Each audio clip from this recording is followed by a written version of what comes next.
Today's word is radio, so we're building a radio-themed room. Today we are going to build a radio. Now what kind of unique little radio can we build? Where shall we build this radio? We just do it like here-ish, somewhere around here. I mean, realistically, the shape of the radio doesn't really matter. Right, so how do we fit it in here? We sort of just need a rectangle of terracotta, because I thought it would be cool to have an outside of it as terracotta. Man, why are people so bloody afraid of microwaves? Isn't it kind of ridiculous how, like, just society in general, like, it feels like we very much understand what microwaves are, like scientifically at least, generally, and yet, my goodness, it still feels like everybody just is scared of them. Like, people aren't afraid of any other electromagnetic waves as much as microwaves. Like some of the least harmful waves, and somehow everybody is scared of them. Like, why? You know what I mean? Okay, I mean, sure, they can damage you if there's enough of them, but they'll just kind of heat you up, like the food that you put into it. For example, there are constantly, 100% of the time, like all sorts of weird radio waves and all sorts of other electromagnetic waves just straight up passing through your body. Nobody seems to care about that, not a single person. But the moment there's microwaves, everybody loses it, bro. Only recently have I seen actual, like, semi like science YouTubers like Electroboom like mess around with them and see if microwaves actually do any damage to you, which, you know, I mean, they do. You can burn your hands easily. Plus the transformer in a microwave is much more scary than the actual microwave.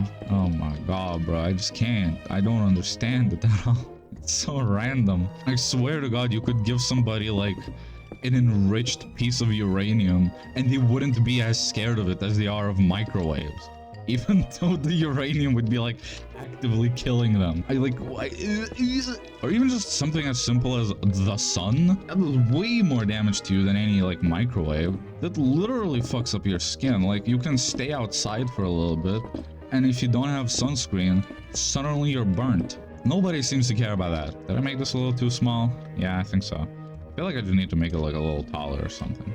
I'm going for weird, unique, like vintage radio here, I think. People, stop being scared of microwaves, lol. Be more afraid of the sun. Oh, it's gonna look like a little character. Oh yeah, that's gonna be so cool. Like, what if the outside of it are terracotta and then the rest of it is just this dark oak wood? It's literally just a guy.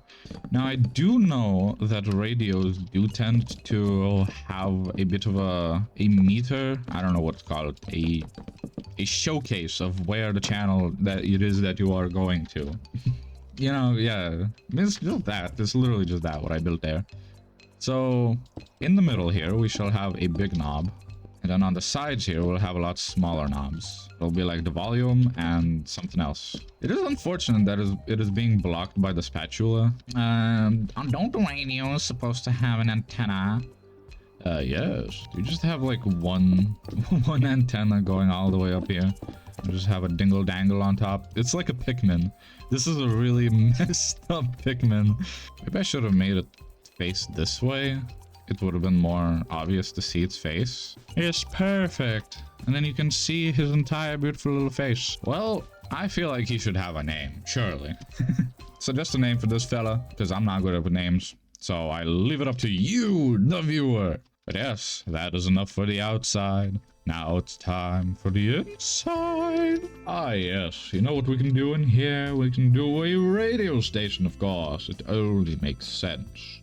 Alright, let's start off with a little base floor of this, of coal blocks. But it's just to have a little buffer between the ground and here. In the front here, what will we have? I feel like we need a pretty simple desk here. Then we will have a simple little chair here. So just a nice table. We'll have equipment there as well. And here we'll have a bunch of papers, pretty much. Some paper there. So I feel like things like auto crafters have that kind of interface where it feels like you can interact with it. Maybe on top of it we have like a grindstone. It's like just going over there. Just have a bit of an observer here as well. Kind of looks like it has knobs and stuff. I'll have a little lightning rod on it. I kind of want the person to not really need to get up, but this place is pretty big. It does feel like you'll need to get up whether you like it or not. Actually, this can be the speakers here. We can have a bit of a coal block thing, and then we have lodestones as the speakers. I don't really like this type of speaker, I'm not gonna lie. I don't like that very much. I feel like there's something better I could do here. Unsure what right now, so we'll leave it like that. Let's have another like whole bookcase here. Then over here, we'll have another like book over there. We'll have some electrical doodads here in the back. I almost want this whole thing to just be gigantic, like cartoonishly big, like cartoon villain type of like layer. If we want that, then we shall have to make do with this. Maybe some cauldrons here. I don't even know. I don't even know what I'm building. Just some sort of weird super radio amplifying device. What else can we do? We can do like cartography tables, yes. Then have various wires, I suppose. And connect everything up. Don't know what to do here, really, honestly. There's just a stack of that and some observers. I don't know. And then from the smoker, we have a dynamite wall. It goes all the way up there. Yeah, we need this whole thing to just be like ridiculously big for no reason. Cause like, I like how here it looks all like normal, you know, just a bunch of like radio equipment. And then it's just, you look up here and it's gonna be redonkulous. We can just have a nice big flat screen TV over here. We'll connect it with some lightning rods here. Then this anvil will go up here through here. Then we'll have a lovely little like dropper thing here. Something else. I did want to add a bunch of note blocks somewhere. Not sure where now at this point. We can have some more note blocks here in the corners. We can have a little jukebox over here. Looks like a fire hazard, honestly. Right, let's just put a boatload of books into here. Put some in here as well, why not? You know, I just realized this whole room is so filled with all sorts of stuff. And yet, it somehow fails to have any light in it. How have I not put any blocks of light in here is beyond me. But now we will fix that right now, right here, right now. Okay, you know what? Just, this can be a light, because why not? I need a microphone somehow. I just don't know how to like I did want the microphone to just hang from the ceiling maybe. That's kind of a cool idea. It's sort of just out of the way. The only problem is it blocks a lot of the view, and I do like this view, so I'm scared to change it now. Whatever, one of these things that you see on here is a microphone. Alright, and to enter the radio room, you just have to go here in the rope room, climb all the way up this ladder, and bada bing bada bam. That's the radio room from the outside, and on the inside it's a lovely little radio station filled with all sorts of radio equipment one cannot hope to comprehend. Well, I hope you enjoyed today's broadcast, folks. Subscribe if you did, and I'll see you tomorrow. Goodbye!